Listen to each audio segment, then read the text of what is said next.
আজ থেকে আবার তোমার আমার লাল নীল সংসার। মানুষের কিরকম অবস্থা হয়, সিলিন্ডারে এর মধ্যে ক্যাপের মধ্যে আবার দড়িটাই নেই থাকে। এটা গোটা মাছের জায়গাটা ধাম করে নিচে। Good morning everyone. দেখো আজকে হচ্ছে শনিবার, অন্যদিন শনিবার হলে বেশ মজা লাগে। আজকে ঘুম থেকে উঠে একে তো চোখগুলো কিরকম টানছে ভেতর দিকে, কারণ কালকে জানোই শুতে অনেক দেরি হয়েছে, আর 5:30 নাগাদ তো ঘুমিয়েছি আমরা। আর এই সকালবেলা উঠে আর চোখে যেন তাকাতে পারছি না। তাও এখন বাজছে 11টা, এখন ব্লগটাকে স্টার্ট করছি। জাস্ট কফি টফিও খাওয়া হয়নি, কিছুই না। আর মনটা কিরকম একটা উদাস উদাস লাগছে, শরীরটাও খারাপ, ওরা চলে গেছে, পুরো ঘরগুলো ফাঁকা ফাঁকা। আবার আজকে ওয়েদারটাও কিরকম বাইরে একটা কিরকম একটা ক্লাউডি কিরকম একটা অদ্ভুত টাইপের, তো একদম ভাল লাগছে না ওই জন্য। বাট ঠিক আছে, এটাই মেনে নিতে হবে।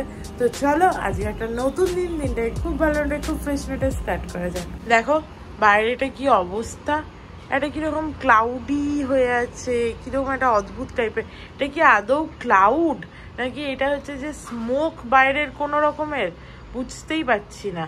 আর আমার বর আজকে সকালবেলা উঠেই দেখলাম বিছানার চাদর, মানে হ্যাঁ ও যতটা যা পারে ও যে করেছে এটাই আমার কাছে বিশাল ব্যাপার।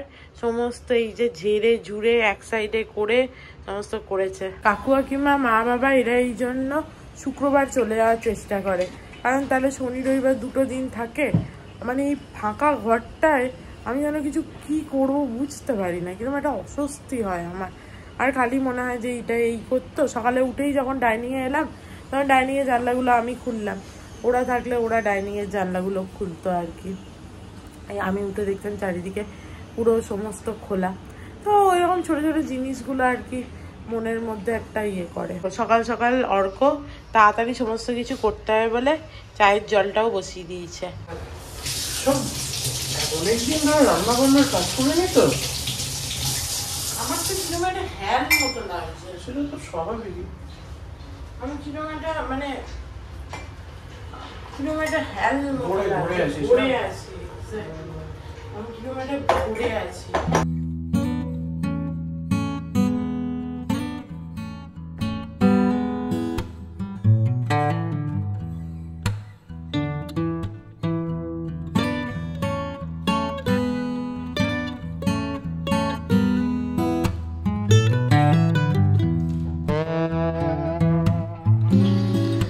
আজ থেকে আবার তোমার আমার লাল নীল সংসার। কাকু কাকিমা ফোন করেছিল, পৌঁছে গেছে সাবধানে, ব্যাস আবার কি। আর কাকিমার এবারে মনটা একটু কম খারাপ লাগছে অন্যবারের থেকে, অন্যবার তো আরও বেশি খারাপ লাগে। তার একটা কারণও আছে, কারণ আমরা দুদিন পরেই যাব, ওই জন্য কাকুমার মনটা একটুখানি কম খারাপ লাগছে। কতদিন পর নিজে বানানো কফি খাচ্ছি। আজ ঘুম থেকে উঠতে উঠতে মাসি চলে এসছে, আন্টি আগেই। মাসি আজকে মুখটা এরকম শুকনো করে এসছে, দিয়ে বলছে বেশি বাসনও নেই, তোমরা কি রাতে কিছু খাওনি? দিয়ে আমি বললাম হ্যাঁ সব খেয়েছি আমরা। আমি বলি রান্না হয়নি? বললাম যে হ্যাঁ রান্না করা ছিল বটে। তো যাই হোক, মাসি চলে গেল, আমি আমার এডিটিংয়ের কাজ নিয়ে বসলাম। আজকে তো সুপার লেট চলছি আমি। আর দেখো বিস্কিটটা নিয়ে বসছি, কারণ কাকিমা তো আর নেই যে মুখের গোড়ায় এসে বলবে মুনু এত বেজে গেল খেয়ে নে, কাল থেকে তো কিছু খাসনি। আমি বলবো না খাবো না, বলবে না খেতেই হবে, এরকম করার কেউ নেই, তো খেয়ে নি। বাট আমার বরটা খুব ভালো জানো তো, বেচারা এখন বললে যে মাংস করা আছে তার সাথে কিছু তো একটা খাবো সামনের পাতে, তো ওই জন্য ঢ্যাঁড়স সেদ্ধ করতে দিল। দিয়ে বলে আমি ঢ্যাঁড়স সেদ্ধ করতে দিয়ে দিচ্ছি। দিয়ে বলে তুই তাড়াতাড়ি এডিটটা কমপ্লিট কর। তো চলো ঝটপট করে নিই এডিটটা, আর না বকে। দেখো এখন ঘড়িতে কটা বাজে সেটাও দেখে নাও, 1:46। আর আমার এইমাত্র হয়ে গেছে এডিটিং কমপ্লিট। এবার এটাকে সেভ হতে বসাই, তারপরে চানটা করে দেখি ঠাকুরকে জল দিয়ে দিই, নাহলে আমি খাবারগুলো গরম করি, অর্ককে বলি চানটা করে ঠাকুরকে জল দিয়ে দিতে। শুনছেন আপনি? আপনি কি পড়াশোনা করছেন? বাহ, বলছি যে ইয়ে কি করবি তুই, ঠাকুরকে জলটা দিয়ে দিবি? তাহলে আমি হচ্ছে চানটা করে, না চানটা আমি আগে করবো না, তুই আগে চান করে ঠাকুরকে জল দে, আমি খাবারগুলো গরম করি এদিকে। ঠিক আছে, অত আমার তাড়া নেই কোনো। মাসি বাসন মেজে দিয়ে চলে গেছে। বাসনগুলো আমি সন্ধ্যেবেলার দিকে সব ওঠাবো, এখন আপাতত নামিয়ে রাখি।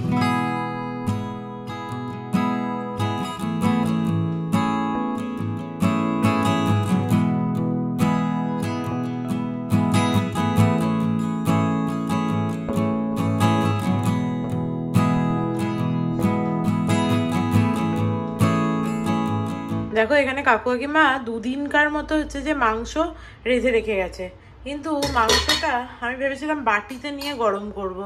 বাটিতে নিয়ে গরম করতে গেলে না দেখো এরকম জেলি জেলি হয়ে গেছে, তো সমস্ত ভেঙে চুরে যাচ্ছে। তাই জন্য ভাবলাম পুরোটাই গরম করি, তারপরে বরং ঠান্ডা করে বাকিটা ফ্রিজে আবার ঢুকিয়ে দেবো। গ্যাসটাও ফরফর ফরফর ফরফর করতে করতে বন্ধ হয়ে গেল। গ্যাস এখনই চেঞ্জ করতে হবে। যেখানে বাঘের ভয় সেখানে চলো আবার তোমার কাজ তুমি করো, নিজ কর্ম।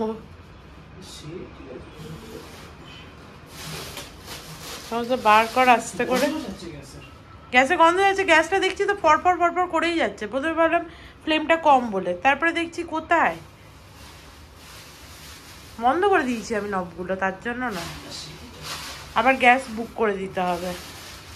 মানুষের কিরকম অবস্থা হয়, সিলিন্ডারটা কোনো রকমে খুললাম, তারপরে সিলিন্ডারের এর মধ্যে ক্যাপের মধ্যে আবার দড়িটাই নেই, ছাতা। মানে খাবার করে রেখে গেলেও আমরা সেই খেতে হচ্ছে শেষ পর্যন্ত আমি ওটাকে টেনে হচ্ছে যে বার করতে পেরেছি অ্যাপ্রনের দড়ি দিয়ে।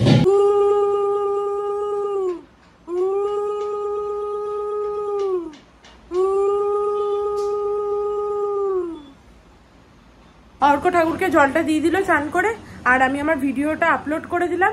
প্রচুর লেট হয়ে গেছে, বাট ঠিক আছে করে দিয়েছি আপলোড। এবার চলো চানটা ছেড়ে ফেলি। দেখো চান ধান হয়ে গেছে, আর মাথায় একদম তেল দিয়ে চান করলাম।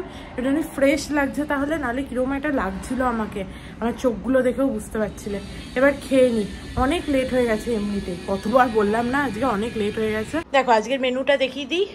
ওটস আর এখানে ঢেঁড়স সেদ্ধ, মানে ঢেঁড়স সেদ্ধ আমিও নিয়েছি, অর্ক পছন্দ করে না বাট তবুও দিয়েছি ওকে। আর এই যে আহা হা হা হা একদম ফুটন্ত কাকুর করা মাংসের ঝোল। চলো ইয়াম্মি খাবার।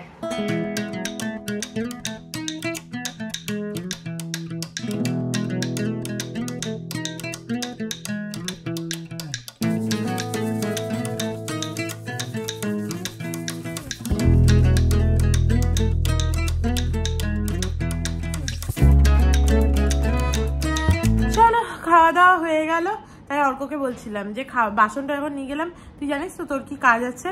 ওর কাজ হচ্ছে বাসন নিয়ে যাওয়ার পরে টেবিলটা হচ্ছে মুছে দেওয়া। এবার যে হ্যাঁ জানি, ভেবেছি অনেক দিনের অভ্যাস নেই তো ভুলে যাস যদি, তাই মনে করিয়ে দিলাম।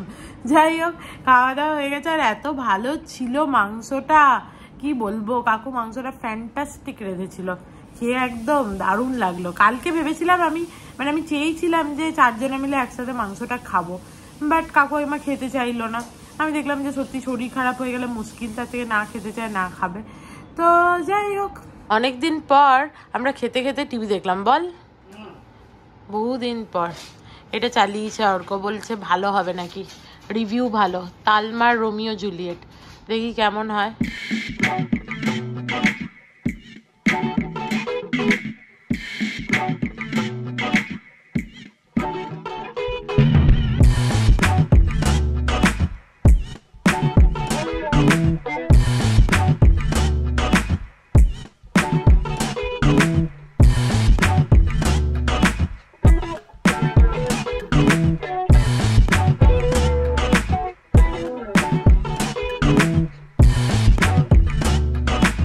দেখো লেবুও কাটা হয়ে গেছে, কাকু কাকিমা দেখে খুশি হবে যে আমরা ওরা যাওয়ার পরেও খাচ্ছি।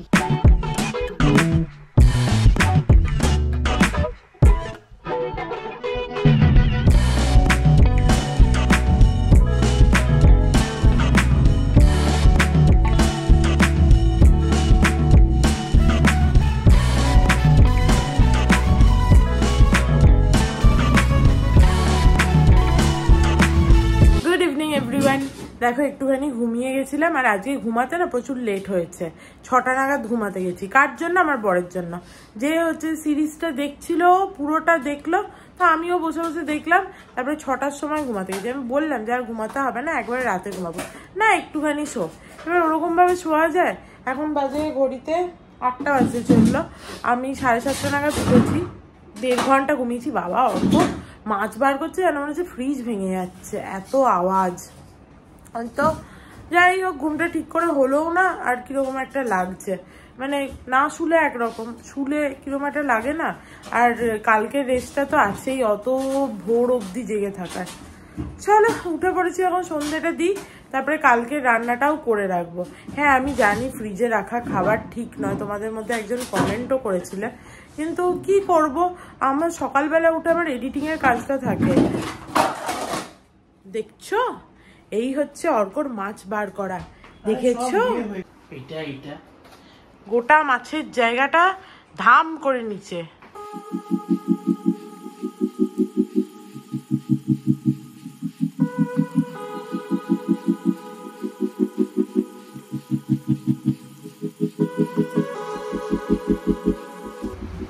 সাগর তারণ কারণ হে রবি নন্দন বন্দন খণ্ডন হে শরণাগত কিঙ্কর প্রীত মনে গুরুদেব দয়া কর দীন জনে।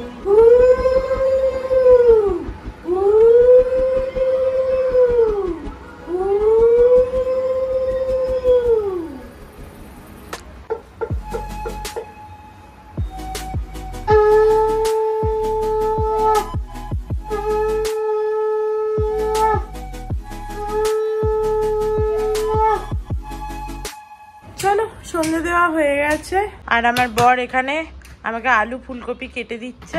রান্নাটা একবারে করে রাখবো কালকের জন্য। কাকিমা একটুখানি লাউ পোস্ত করে গেছে, একটুখানি শুক্তো করে গেছে, এগুলো করে গেছে। তো কালকে দেখি একটুখানি ফুলকপি আলু দিয়ে মাছের ঝোল, আর হয় শুক্তোটাই ভাবছি বার করে নেবো। লাউ পোস্তটা মাংসর সাথে সোমবার হয়ে যাবে, তাহলে কালকে সন্ধ্যেবেলা রাঁধতে হবে না।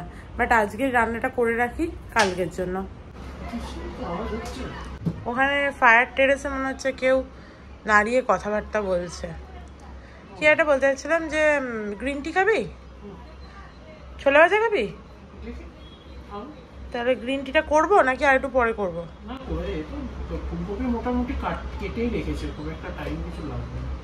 আমি ভাবছি শুধু গ্রিন টি খাবো আজকে, আর ছোলা ভাজা খাবো না।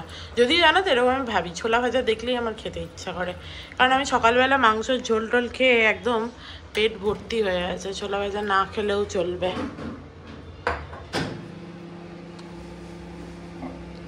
চলো, গরম জল হয়ে গেছে, চা করা মানে তো গরম জল করা।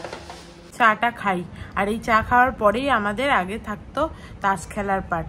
যাই হোক, আর একটা কথা না বললেই নয়, তোমাদের মধ্যে অনেকে আমাকে পার্সোনালি মেসেজ করেছিলে ইনস্টাতে, দিয়ে খবর নিয়েছো, কেমন আছো তুমি, চলে গেল কাকু কাকিমা।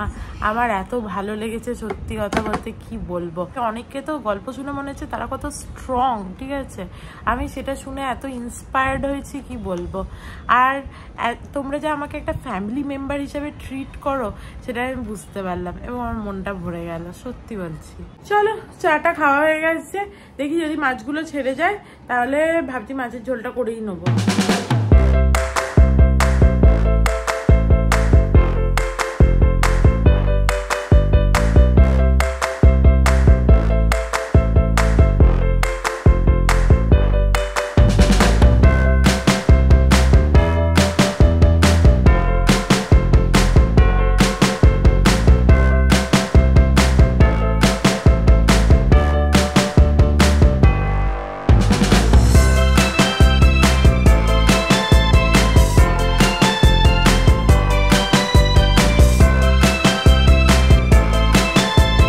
মাছের ঝোলটা বসিয়ে দিলাম, আর এদিকে ঘুগনিগুলো আস্তে আস্তে গরম করে নিয়েছি।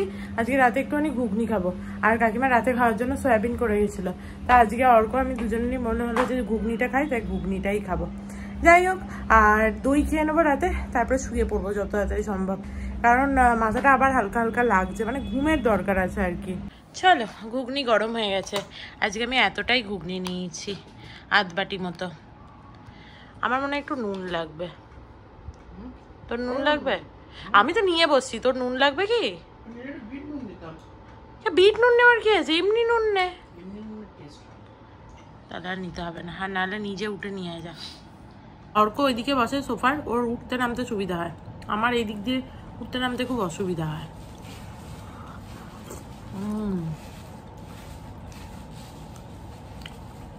ঘুগনিটা হেভি লাগছে খেতে।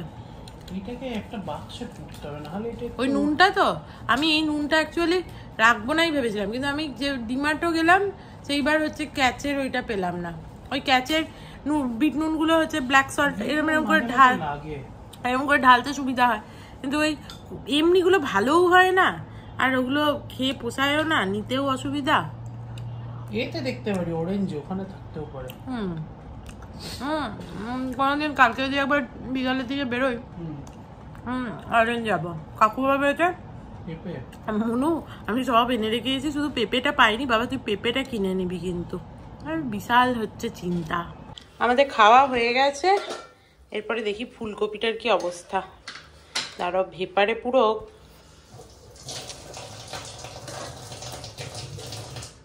বাহ, সুন্দর ফুলকপি সেদ্ধ হয়ে গেছে।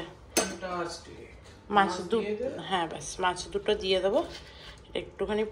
দেখ অনেকদিন হচ্ছে যে রান্না করিনি, তো এই মাছের এই দিকটা খুব লেগেছে। ঠিক আছে, কি আর করা যাবে। আর তুই মুসুর ডালের চিলা কাল খাবি তো? তাহলে ভিজিয়ে দিচ্ছি। মুসুর ডাল এই যে বেরিয়েছে, মুসুর ডাল। দেখো দই নিয়ে নিয়েছি আমি আর অর্ক, রাত্রিবেলা দই খাবো। এটা দুজনকার। চিলা বানানোর জন্য আগের দিন থেকে মুসুর ডালটা যদি না ভিজিয়ে রাখি, তাহলে বেশ ভালো সুন্দর চিলা হবে না। খোলতো অর্ক, প্রচুর দিস না। আর একটু দে। কটা খাবি তুই? না না, পরের জন্য ফালতু রেখে লাগবে নাকি আর একটু দিবি? এটা দু তিনটা হবে তো।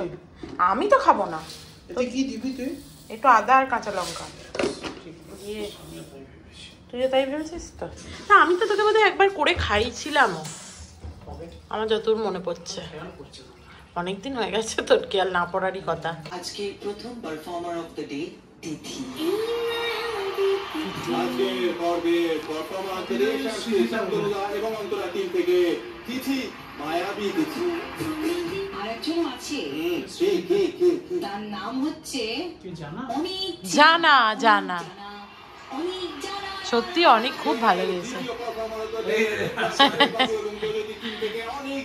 ও তো পুরোপুরি আজকে পারফর্মারই। এতক্ষণ ধরে সারেগামাপা দেখলাম, সারেগামাপাটা বেশ ভালোই লাগে দেখতে, জানোই তো। তবে কাকু কাকিমা থাকলে সবাই মিলে দেখতে একটু বেশি ভালো লাগতো। আর দেখো মাছের ঝোলটা বাইরে ঠান্ডা হতে দিয়েছিলাম, ঠান্ডা হয়ে গেছে। চলো এবার এটাকে ফ্রিজে ঢুকিয়ে দিই। ভালোই হলো, এটা দেখতে দেখতে এটাও ঠান্ডা হয়ে গেল। It's okay. বাবা আর রাখার জায়গা হচ্ছে না রে ফ্রিজে। ফ্রিজ তো একদম পুরো জড়ো হয়ে গেছে। এই চকলেটগুলো একটু সরাতো। বাস এবার ঢুকবে, হয়ে গেছে। সারেগামাপার ভূত হচ্ছে যে ঢুকে গেছে ভেতর। আর দেখো কিচেন ক্লিন না করে তো আমি ঘুমাতে যাই না, এটা আমার স্বভাব। পুরো ভালো করে কিচেনটাকে ক্লিন করে নিয়েছি। সকালবেলা উঠে আমার হচ্ছে ওরকম নোংরা কিচেনে কাজ করতে একদম ভালো লাগে না, ঢুকতেও ভালো লাগে না। তো চলো আজকের দিনটা এইভাবেই কেটে গেল। তো আজকের মতো ব্লগটাকে এখানেই এন্ড করছি। If you like something then please do like, share and subscribe to my channel and stay healthy and happy always. Love you, by.